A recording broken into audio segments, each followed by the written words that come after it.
Hello नमस्कार दोस्तों। मेरा नाम अमित है और आप देखना शुरू कर चुके हैं नो योर नेचर, आप सभी का अपना यूट्यूब चैनल।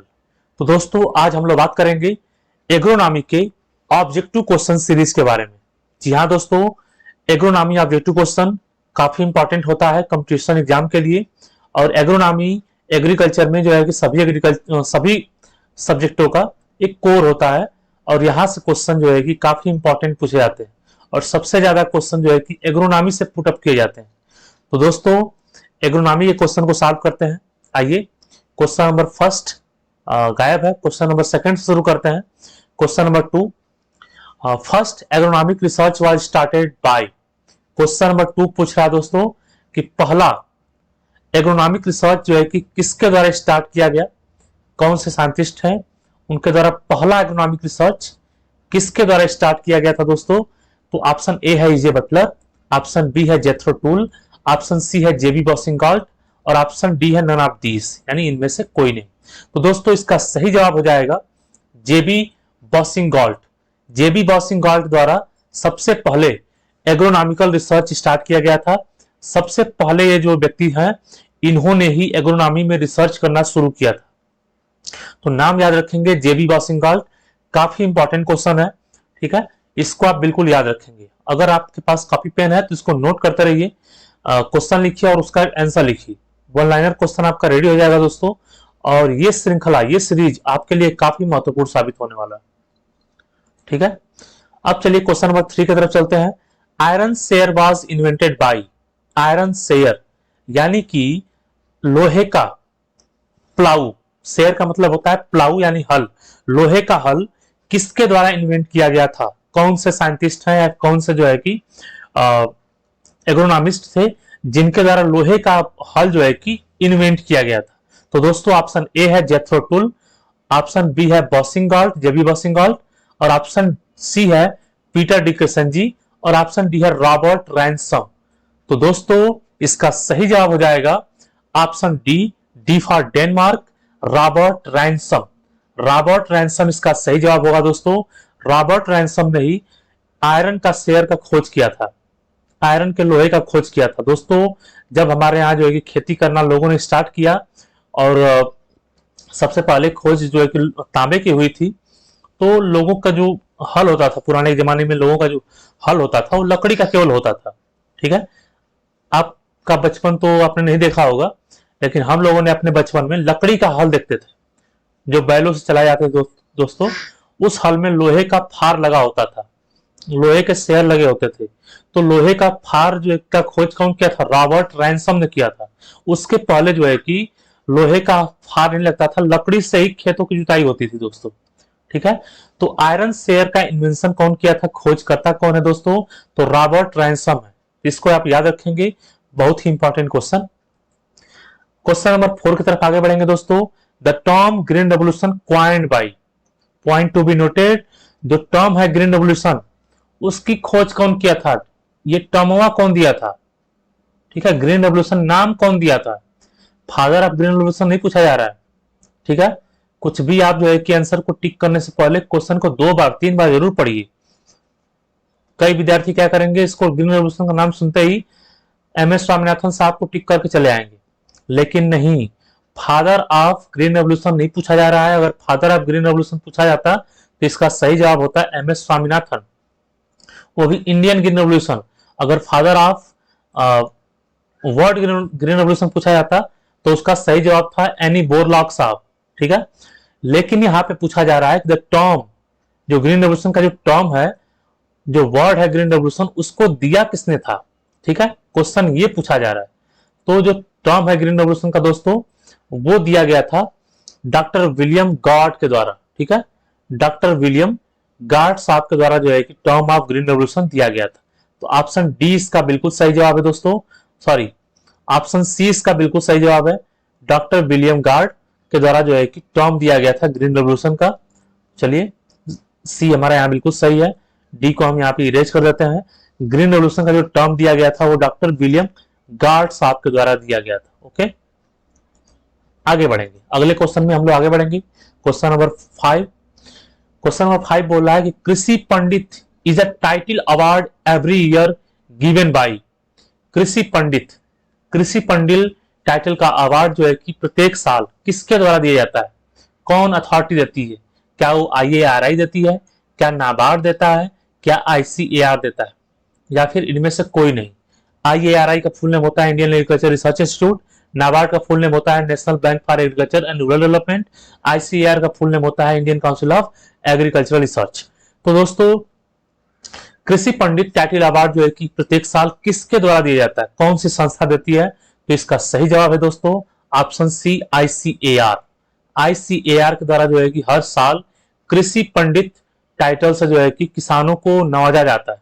जो बेहतरीन किसान होते हैं, ICAR में जो मेला लगता है दोस्तों, कृषि मेला, उसमें जो है कृषि पंडित अवार्ड किसानों को दिया जाता है।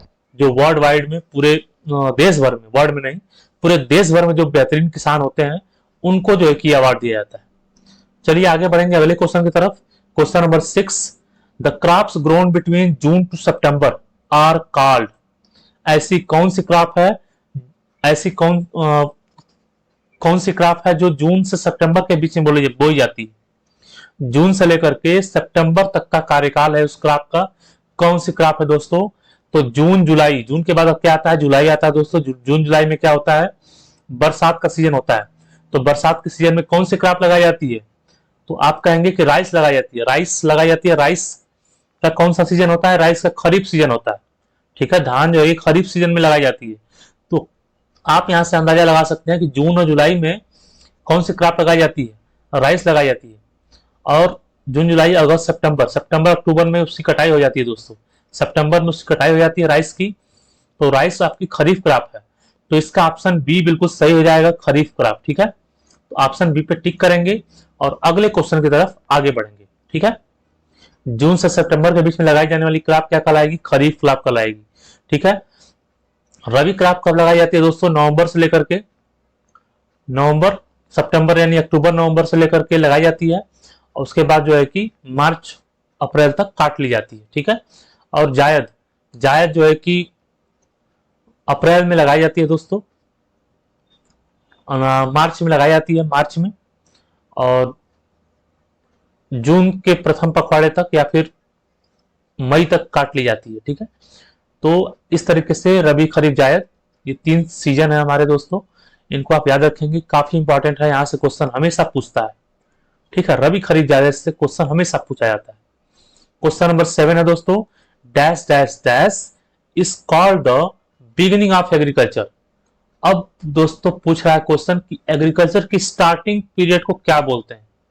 तो यहाँ पे आंसर दिया हुआ है, स्टार्टिंग पीरियड को क्या बोलते हैं दोस्तों? नियोलिथिक। एग्रीकल्चर के स्टार्टिंग पीरियड को क्या बोलते हैं?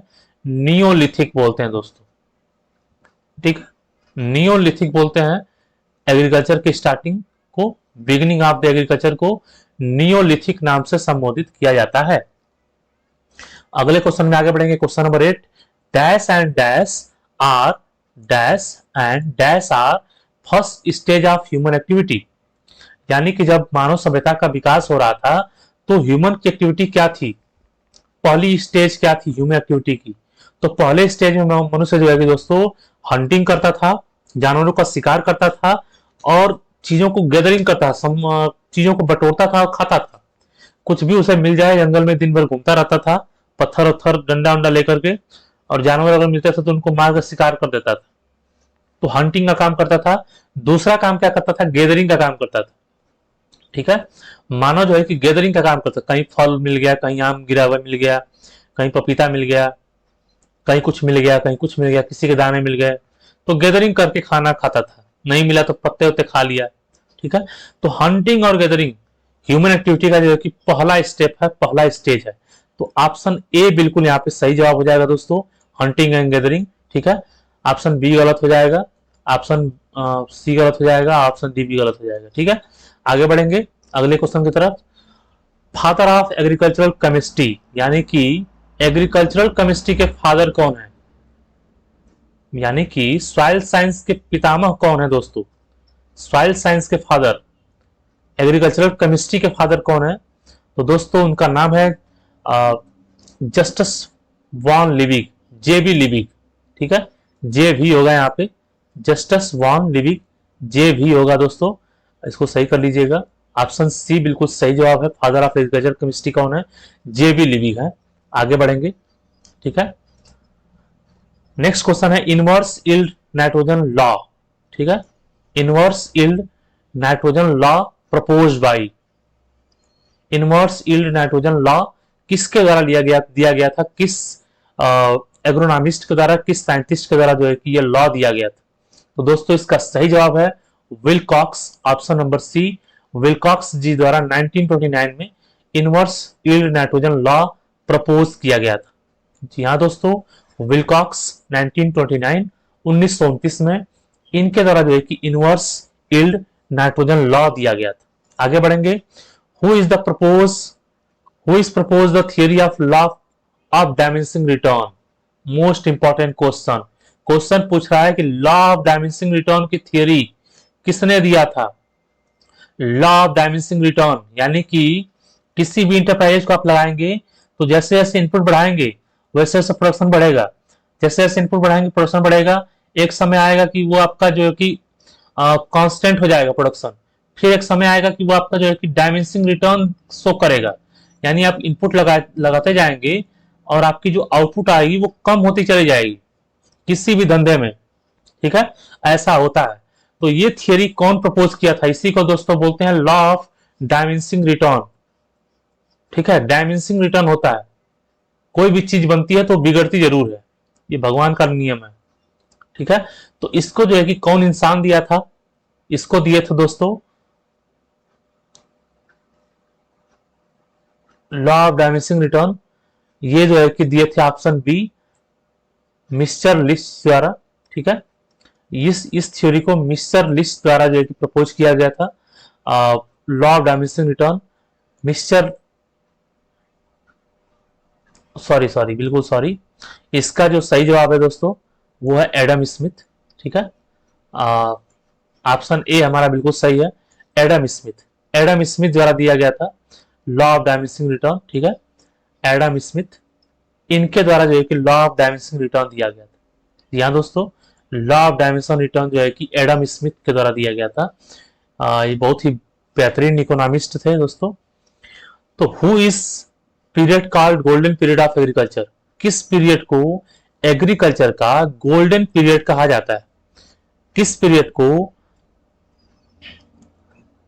अच्छा, कौन बोला है कि एग्रीकल्चर जो है कि गोल्डन पीरियड ऑफ एग्रीकल्चर है, ठीक है। कौन बोला था कि गोल्डन पीरियड ऑफ एग्रीकल्चर, ठीक है। तो ये जो टर्म है, ये जो वर्ड है, ये वर्डिंग है, ये किसकी है दोस्तों? तो ये वर्डिंग है लॉर्ड कर्जन की। लॉर्ड कर्जन की अंग्रेज है और इसकी वर्डिंग है गोल्डन पीरियड ऑफ एग्रीकल्चर, ठीक है। Who is period called golden period of agriculture? Agriculture का गोल्डन पीरियड कहा गया था लॉर्ड कर्जन के द्वारा। चलिए आगे बढ़ते हैं। अगला क्वेश्चन और most important question, shifting cultivation is practised highly followed region is? Shifting cultivation यानी कि झूम कल्टीवेशन, यानी कि slash and burn cultivation. Shifting cultivation यानी कि शिफ्टिंग कल्टीवेशन में क्या होता है कि जंगलों की कटाई कर देते हैं और वहां पे खेती करना शुरू करते हैं, और जैसे ही भूमि की उपजाऊ क्षमता खत्म होती है वहां उस छोड़ करके उसको शिफ्ट कर जाते हैं, कहीं और जंगलों की कटाई करते हैं, फिर वहां खेती करते हैं। तो इसी को दोस्तों बोलते हैं शिफ्टिंग कल्टीवेशन। तो ये जो है कि ये प्रैक्टिस हाईली जो है कि कहाँ पे, किस एरिया में ज्यादा प्रैक्टिस किया जाता है? तो दोस्तों हमारे हिमालय के जो ईस्ट वाला पोर्शन है, ईस्टर्न हिमालयन का जो पोर्शन है दोस्तों, वहां पे जो है कि इस तरह की प्रैक्टिस ज्यादा देखने को मिलती है, ज्यादा की जाती है, ठीक है। तो ऑप्शन बी बिल्कुल आपका सही जवाब हो जाता है, ईस्टर्न हिमालयास। अब बढ़ेंगे क्वेश्चन नंबर 14 की तरफ दोस्तों। Question number 14, national bureau of soil survey and land use planning यानी कि NBSS and LUP of the ICR has delineated agro ecological region. कहने का मतलब है कि national bureau of soil survey and land use planning के द्वारा कितने कितने जो है कि एग्रो इकोलॉजिकल रीजन में बांटा गया, भारत को कितने एग्रो इकोलॉजिकल रीजन में NBSS LUP के द्वारा, ICR की संस्था है दोस्तों, इस संस्था के द्वारा कितने एग्रो इकोलॉजिकल जोन में पूरे इंडिया को बांटा गया? तो दोस्तों इसका सही जवाब हो जाएगा option number A 20, 20 agro ecological zone में बांटा गया national bureau of soil survey and land use planning Nagpur में है दोस्तों, इसके द्वारा। ठीक है, अगर एग्रो क्लाइमेटिक जोन पूछे दोस्तों तो 2015। ठीक है, एग्रो क्लाइमेटिक जोन 15 हो जाता है दोस्तों। आगे बढ़ेंगे, question number 15, in India pearl millet is a staple food in. India में जो पर्ल मिलेट है वो स्टेपल फूड है, मेन फूड है, किस राज्य का? तो Rajasthan, Haryana, Madhya Pradesh, none of this. दोस्तों इसका सही जवाब है option number A, Rajasthan. Rajasthan में जो है कि राजस्थान में पर्ल मिलेट आपका स्टेपल फूड है, मेन फूड है पर्ल मिलेट। ठीक है, पर्ल मिलेट राजस्थान का स्टेपल फूड है, मेन फूड है। न्यूअर एलोबियम इज कॉल्ड एज, यानी कि नई एलोबियम को क्या बोलते हैं? यानी कि बाढ़ के द्वारा नई नई मिट्टी ला करके अगर पाट दी गई है तो उस मिट्टी का को क्या बोलेंगे? ठीक है, तो दोस्तों जिनका घर गंगा के किनारे होगा उनको पता होगा, गंगा के किनारे वाले लोगों को क्या बोलते हैं गांव में? खादर। और जो गंगा से दूर बसे हुए हैं उनको क्या बोलते हैं? बांगर बोलते हैं। ठीक है, तो खादर और बांगर टर्म यूज किया था दोस्तों। तो एलुवियम किसको बोलते हैं? यानी कि जो नदियों के द्वारा जो गाद या मिट्टियां जो डंप की जाती हैं उसी को एलुवियम बोलते हैं। तो नई मिट्टियों को क्या बोलेंगे? नई मिट्टियों को बोलते हैं खादर और पुरानी पुरानी मिट्टियों को बोलते हैं बांगर। यानी कि नदियों के द्वारा अगर हाल ही में कोई मिट्टी बहा करके लाया गया है तो उस एरिया को क्या बोलेंगे? खादर एरिया बोलेंगे। और जो पुरानी बहुत पहले का नदियों के द्वारा ही जो है कि मिट्टी ला करके डिपोजिट किया गया है उसको बांगर बोलेंगे दोस्तों। तो ये नदी वाले लोग समझेंगे अच्छे तरीके से। और ये क्वेश्चन इतना इंपॉर्टेंट है कि आईएएस, पीसीएस किसी भी एग्जाम में देखने को मिल जाता है दोस्तों, केवल एग्रीकल्चर नहीं। ये क्वेश्चन इतना इंपॉर्टेंट है। ठीक है, और आसान भी है, बहुत ही आसान है। जिसको पता है उसके लिए कुछ भी नहीं है। उसको तो लोग बोलते हैं, जैसे हमारे एरिया में जहाँ से आते हैं, यूपी से आते हैं, और यूपी में बनारस का एरिया, गाजीपुर का एरिया जहाँ पे गंगा नदी बहती है, तो वहां पे लोग ऐसे ही बात करते हैं। जो गंगा के किनारे वाले लोग होते हैं वो खुद को खादर बताते हैं कि खादर एरिया का है। जहाँ के दूर के लोग होते हैं उनको बांगर के लोग बोलते हैं, बांगर वाले लोग हैं। तो यानी कि जो पुरानी नदियों के द्वारा जो मिट्टी पुराने समय में डिपोजिट की गई है हजारों साल पहले, उसको जो है कि बांगर बोलेंगे। और जो नई मिट्टी डिपोजिट की गई है उस एरिया को खादर बोलेंगे। यानी कि गंगा किनारे वाला जो छोरा होगा वो खादर होगा, खादर एरिया का होगा। और जो गंगा से दूर होगा वो बांगर एरिया से होगा। तो इस तरीके से संबोधित करते हैं दोस्तों। ये क्वेश्चन काफी आसान है लेकिन बहुत इंपॉर्टेंट है, बहुत ही इंपॉर्टेंट। ठीक है, आगे बढ़ेंगे। Planning commission of India is divided into dash dash dash agro climatic reason. अभी एग्रो क्लाइमेटिक रीजन का हम लोग बात किया था एनबीएसएस एलयूपी के द्वारा 20 agro climatic reason, agro ecological reason में बांटा गया था दोस्तों 20। लेकिन प्लानिंग कमीशन ऑफ इंडिया के द्वारा जो है कि कितने एग्रो क्लाइमेटिक जोन है? एग्रो क्लाइमेटिक जोन की अगर बात की जाए दोस्तों तो एग्रो क्लाइमेटिक जोन इंडिया के 15 है दोस्तों। ऑप्शन सही जवाब है। एग्रो क्लाइमेटिक जोन अगर पूछे तो 15, एग्रो इकोलॉजिकल जोन पूछे तो 20 क्या है एग्रो इकोलॉजिकल जोन और 15 क्या है एग्रो क्लाइमेटिक जोन। इसको आप याद रखेंगे, most important question. Black soil contain high proportion of, black soil में अगर पूछे कि क्या ज्यादा होता है तो दोस्तों ब्लैक सॉइल क्रैकिंग होती है। क्रैकिंग क्यों होती है? क्योंकि उसके अंदर स्वेलिंग श्रिंकेज प्रॉपर्टी होती है। और स्वेलिंग श्रिंकेज प्रॉपर्टी किस में होती है? क्ले में होती है। तो ब्लैक सॉइल कंटेंट जो है कि high proportion of clay, clay soil यानी छोटे वाले पार्टिकल्स ब्लैक सॉइल में ज्यादा होते हैं। ठीक है दोस्तों, आगे बढ़ेंगे। आसान क्वेश्चन था। Red soil due to presence of, जो सॉइल रेड हो जाता है वो किसकी प्रेजेंस की वजह से होता है? किसकी वजह से होता है? तो दोस्तों जो रेड सॉइल है वो होता है आपका फेरिक ऑक्साइड की वजह से। ठीक है, फेरिक ऑक्साइड की वजह से जो सॉइल का कलर होता है वो रेड हो जाता है दोस्तों। ठीक है, फेरिक ऑक्साइड या फिर कहीं कहीं पे हेमेटाइट, कहीं कहीं पे आपको हेमेटाइट देखने को मिलेगा, हेमेटाइट ऑप्शन देखने को मिलेगा। अगर हेमेटाइट ऑप्शन आ जाए तो आप उसी को टिक करिएगा। रेड सॉइल के लिए हेमेटाइट रिस्पॉन्सिबल है या फिर फेरिक ऑक्साइड रिस्पॉन्सिबल है। ठीक है, जैसे यहाँ पे लिमोनाइट लिखा हुआ, लिमोनाइट येलो सॉइल के लिए रिस्पॉन्सिबल दोस्तों। फेरिक हाइड्रोक्साइड भी जो है येलो सॉइल के लिए रिस्पॉन्सिबल है। ठीक है, ferric oxide haematite red soil के लिए जो है कि रिस्पॉन्सिबल है। ठीक है, हेमेटाइट की वजह से या फिर रेड सॉइल की वजह से क्या फेरिक ऑक्साइड की वजह से क्या होता है, सॉइल का कलर कैसा हो जाता है, रेड हो जाता है। आगे बढ़ेंगे। Black soil dash dash dash type of clay. Black soil किस टाइप का क्ले होता है दोस्तों? तो ब्लैक सॉइल काफी बारीक सॉइल होती है, और वो कैरेक्टर जो प्ले करता है वो मॉन्ट मोर्लोनाइट में होता है। ठीक है, ब्लैक सॉइल वाले सारे कैरेक्टर किस में होता है? मॉन्ट मोर्लोनाइट में होता है। मॉन्ट मोर्लोनाइट क्या होते हैं? वाटर होल्डिंग करते हैं दोस्तों। ये जो है कि स्वेलिंग श्रिंकेज प्रॉपर्टी होती है इसमें, इसमें क्रैकिंग बनता है। तो सारे के सारे प्रॉपर्टी जो है कि ब्लैक सॉइल से मैच करता है, इसलिए ब्लैक सॉइल जो है कि मॉन्ट मोर्लोनाइट टाइप का क्ले होता है। ठीक है दोस्तों, आगे बढ़ेंगे। Day neutral plant example. Day neutral plant का एग्जाम्पल बताइए। तो डे न्यूट्रल प्लांट कौन कौन है दोस्तों?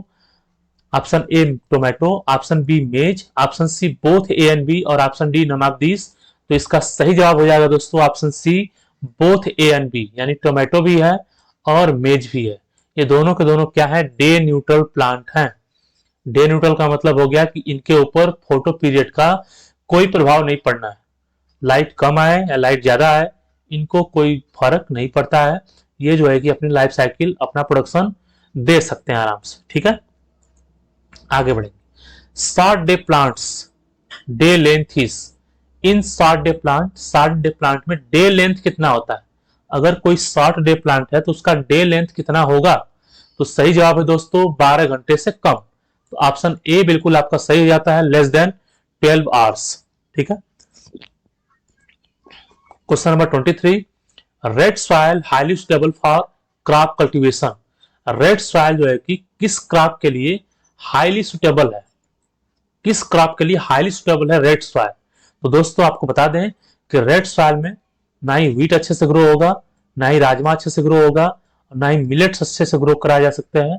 रेड सॉइल में जो है कि ग्राउंड नट अच्छे तरीके से ग्रो की जा सकती है। ठीक है, तो ग्राउंड नट के लिए रेड सॉइल हाईली सुटेबल होता है, काफी ज्यादा सुटेबल होता है।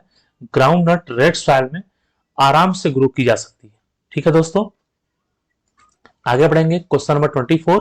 Question number 24, relative humidity of dash dash dash is suitable for most of the crop. ठीक है, पूछ रहा है कि मोस्टली क्रॉप्स के लिए, मैक्सिमम क्रॉप्स के लिए रिलेटिव ह्यूमिडिटी कितना होना चाहिए, ह्यूमिडिटी कितना होना चाहिए? तो मोस्टली क्रॉप के लिए दोस्तों 40 से 60% रिलेटिव ह्यूमिडिटी फील्ड के अंदर होना चाहिए। तो ऑप्शन डी आपका बिल्कुल यहाँ पे सही जवाब हो जाएगा। ठीक है, अब जो है कि आज का आखिरी क्वेश्चन, तो देखिए समझते हैं। The word tillage is derived from. तो वर्ड है टीलेज, टीलेज वर्ड है, वो किस वर्ड से, किस शब्द से लिया गया है? ठीक है, टीलेज का खोज कौन किया था दोस्तों? जेथरो टूल। और टीलेज वर्ड जो है कि टीलेज वर्ड किस शब्द से लिया गया है? फ्रेंच वर्ड है, लैटिन वर्ड है, एंग्लो सैक्सन वर्ड है, या फिर ग्रीक वर्ड? ठीक है, फ्रेंच है कि लैटिन है कि एंग्लो सैक्सन है या फिर ग्रीक वर्ड है? तो दोस्तों टिलेज जो आपका वर्ड है वो है एंग्लो सैक्सन वर्ड। ठीक है दोस्तों, टिलेज वर्ड जो है कि एंग्लो सैक्सन से लिया गया है। ठीक है, तो आई होप आपको ये हमारा प्रयास अच्छा लगा होगा। अगर हमारी मेहनत आपको अच्छी लग रही है तो लाइक करिए, शेयर करिए, सब्सक्राइब करिए। अगर आपको मैं कंटेंट दे पा रहा हूं सही सही, तो आप भी जो है कि लाइक करिए, एटलीस्ट बताइए मुझे कि कंटेंट सही है, और मेरा हौसला बढ़ाइए। Thank you so much. मिलेंगे नेक्स्ट वीडियो में, तब तक के लिए जय हिंद।